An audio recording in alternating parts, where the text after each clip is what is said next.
Hello, welcome to a new episode of Camera Shit, and today I have an After Effects tutorial, and I was inspired by the series Fargo, and in the first season, I think episode 4 or 5, there is some kind of a shootout. There's Colin Hanks, you can see here, and Billy Bob Thornton is involved in this, and this inspired me, so maybe I can do this with my equipment, with my computer, and maybe you want to know how to do this at home with your equipment, and you do not need that much for that.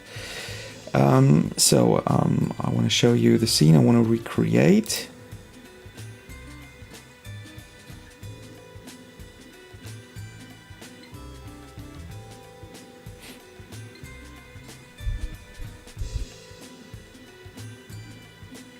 So let's come up. I shot some green screen scenes in the studio. This was shot with Blackmagic cinema camera in ProRes HQ. The special here in this tutorial is that I'm recreating this scene with Adobe After Effects from CS6. So this is not a Creative Cloud version. This is an offline version, and I'm doing everything inside of After Effects without any third-party plugin. So it's everything I'm using here comes with the software. So the first thing we're gonna do, we need a background, and I picked a random background somewhere in my photo library. So let's start with this background. We try to recreate the look we have here. I cannot see much of a background here, but there is something. Okay, doesn't matter. It belongs to you, which sort of background you want to use. And what I did is I first applied a Tint Effect and opened this up. So I prepared that whole thing that we can run through all the settings and not trying around. So I map plug to this blue, this bright blue, and the next thing I add some curves, made it brighter, the low contrast now. Next thing is a fast blur, and this is for, yes, this is just the camera blur, so everything in the foreground is sharp, everything in the background. This is a typical shallow depth of field.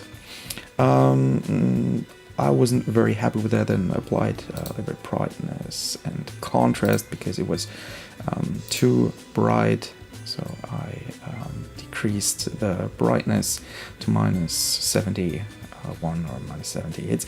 It's up on you, and maybe you have some better ideas to recreate this this look. Let me know. We can talk about that.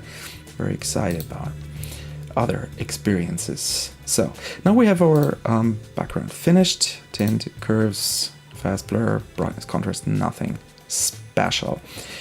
So I take on my my green screen scenes, and I have 1, 2, 3 cuts between those scenes.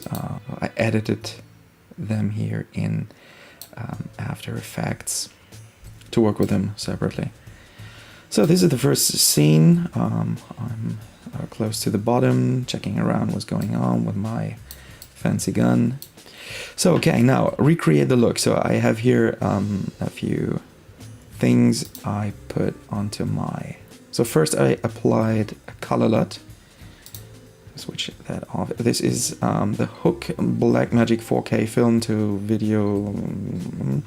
Can download it for free. Hook is someone who creates some nice picture profiles, especially for Blackmagic cameras. So you can find it really easy. Maybe I will find that link and put it into the description.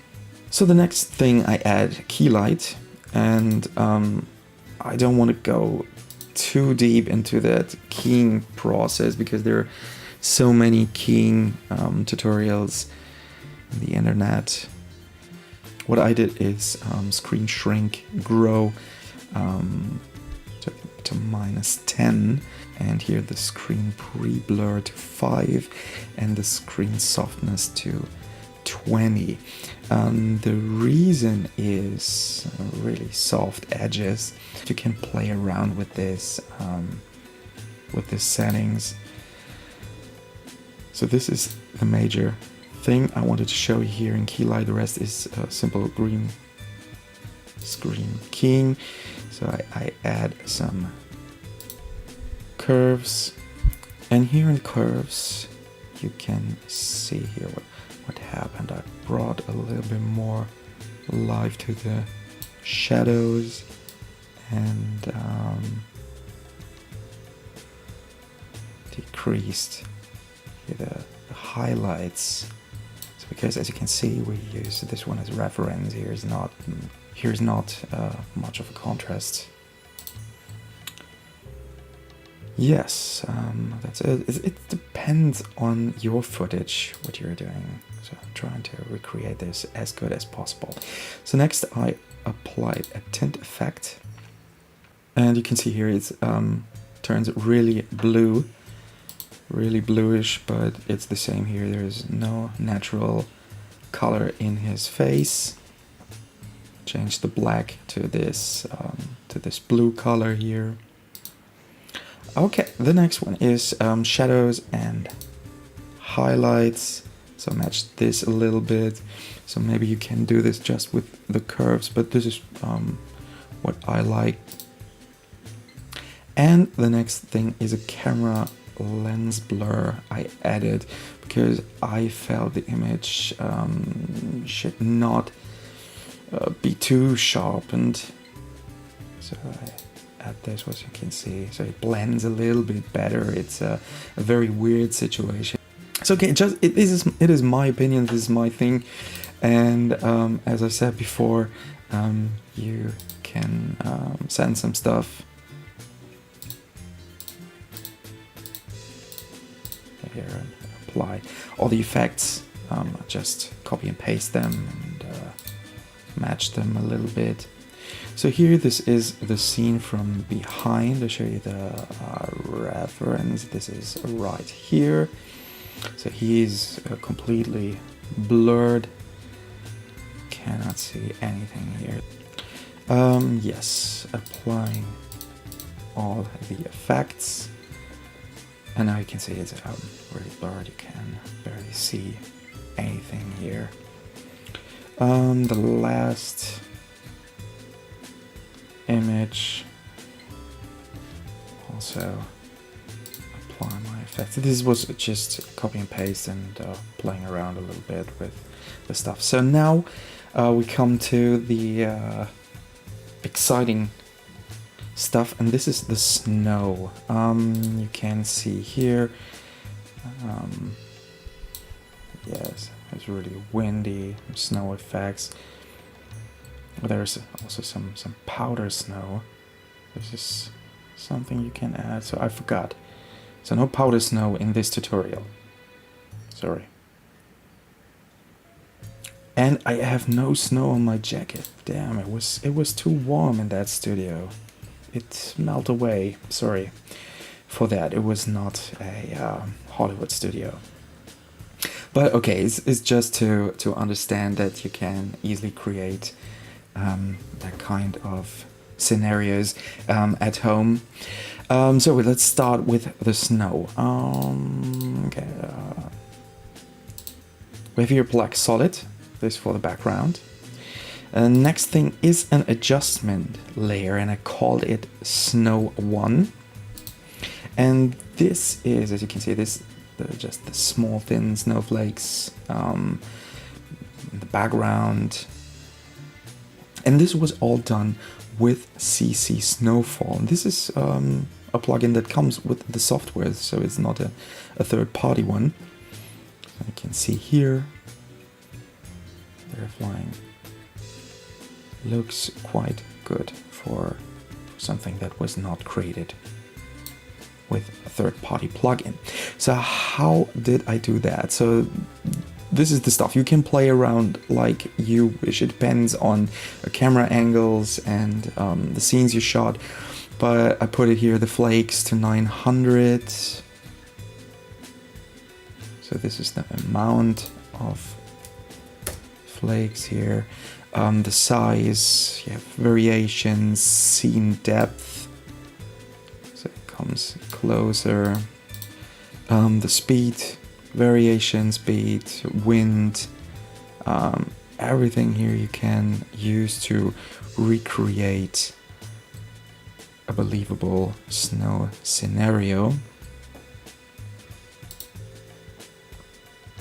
And then I applied another adjustment layer and I called it Snow 2. And this is for the foreground snowflakes. This here. You can see there are some bigger snowflakes around here. Makes this look a little bit more organic. Back to the comp. So, and here I have less flakes here, only 20. Variation change, scene depth. Played around a little bit until I found my right setup. It's not that difficult. It's not that complicated. I think it's everything speaks for itself. So okay, and the last thing I did is I add this snow comp to my main composition, like this, and now we have this effect. Here in the end I applied some scenic cinemascope. Now it looks quite good. So let's render this out and bring it into our Premiere to add some sound to this. I take that from the reference, I think. So finally it is finished with a rendering, and yes, check out the difference. So the original one, it looks definitely nice. But this one comes, yeah, quite nice. Can live with it. So with a little bit more time and tweaking, you're getting much better results with this. And maybe with third-party plugins. So maybe you know some plugins that can help you creating a much better snow scene. But let's see with the sounds from Fargo and my footage.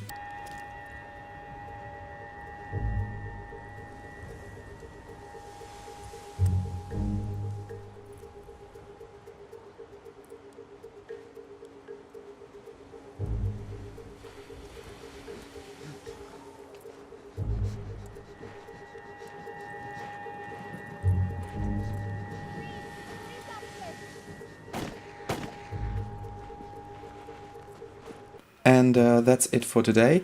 Hope you enjoyed this little tutorial, and I would love to chat with some of you guys.